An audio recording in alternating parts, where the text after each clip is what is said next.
আওয়ামী লীগ কি ভাইসে আসছে নাকি? আপনারা ক্ষমতা আসতেছেন, আমরা কই যাব?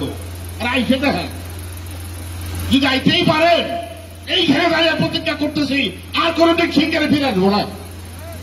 আছেন বিএনপি এবং তাদের সঙ্গে যারা হাত মিলিয়েছে, অত সহজ না। যিনি মানুষকে ভালোবাসেন তিনি অবশ্যই আওয়ামী লীগকে ভালোবাসবেন। আমরা স্পষ্টভাবে আজকে এই মঞ্চ থেকে ঘোষণা করছি, আমাদের কিন্তু ধৈর্যের একটা সীমা আছে। আমাদের প্রিয় নেতৃবৃন্দগুলো সবাই বলে গেছেন, আমরা ধৈর্যহীন। ধৈর্য একবার বাঁধ ভেঙে যাবে, তখন কিন্তু সামাল দিতে পারবেন না।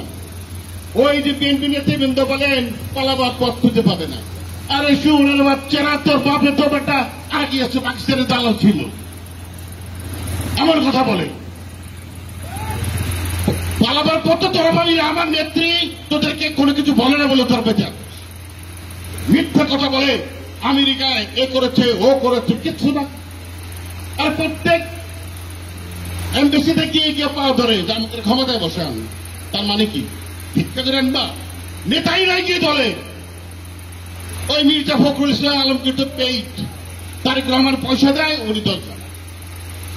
এই হলো ওখানকার অবস্থা।